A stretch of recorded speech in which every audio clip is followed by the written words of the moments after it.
ಮೇಘನಾ ರಾಜ್ ಅವರ ಎರಡನೇ ಮದುವೆ ಸುದ್ದಿ ಬಗ್ಗೆ ಸೋಷಿಯಲ್ ಮೀಡಿಯಾದಲ್ಲಿ ಒಂದಲ್ಲ ಒಂದು ಸುದ್ದಿ ಹರಿದಾಡುತ್ತದೆ. ಇದು ಇವತ್ತು ನಿನ್ನೆಯದಲ್ಲ.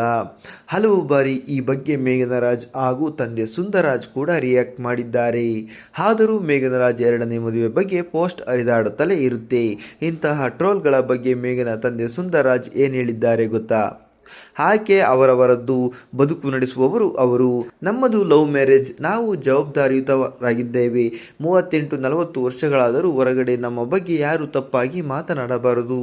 ನಾವು ಸಮಾಜಕ್ಕೆ ಮಾದರಿಯಾಗಿರಬೇಕು ಅನ್ನೋ ಸವಾಲನ್ನು ತೆಗೆದುಕೊಂಡು ಕೆಲಸ ಮಾಡ್ತಿದ್ದೀವಿ. ಪ್ರತಿಯೊಂದು ಹೆಣ್ಣಿಗೂ ಒಂದು ಗಂಡು ಬೇಕು, ಪ್ರತಿಯೊಂದು ಗಂಡಿಗೂ ಒಂದು ಹೆಣ್ಣು ಬೇಕು. ಅದು ಕೇವಲ ದೈಹಿಕ ಸಂಬಂಧವಲ್ಲ, ಮಾನಸಿಕ ದೇವಸ್ಥಾನ.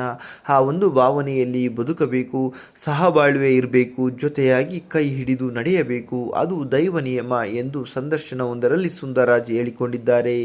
ಮೇಘನಾ ಎರಡನೇ ಮದುವೆ ಆಗುವುದು ಅವಳಿಗೆ ಬಿಟ್ಟಿದ್ದೇವೆ, ಅದು ಅವಳ ನಿರ್ಧಾರ ಎಂದಿದ್ದಾರೆ. ಹೆಂಡತಿ ನಮಗೆ ಕಷ್ಟದಲ್ಲಿ ಸಾಥ್ ಕೊಡ್ತಾಳೆ, ಸುಖದಲ್ಲಿ ಸಾಥ್ ಕೊಡ್ತಾಳೆ, ತನಗೆ ತನ್ನ ಮಕ್ಕಳಿಗೆ ತಾಯಿಯಾಗ್ತಾಳೆ. ಈ ರೀತಿ ಇರುವ ಸಂಬಂಧವನ್ನು ಸೋಷಿಯಲ್ ಮೀಡಿಯಾದಲ್ಲಿ ಹಾಳು ಮಾಡಬೇಡಿ. ಸಂಬಂಧಗಳ ಬಗ್ಗೆ ಕೆಟ್ಟದಾಗಿ ತೋರಿಸಬೇಡಿ. ಸೋಷಿಯಲ್ ಮೀಡಿಯಾ ಜವಾಬ್ದಾರಿ ಜಾಸ್ತಿ ಇದೆ, ಸದ್ಬಳಕೆ ಮಾಡಿಕೊಳ್ಳಿ.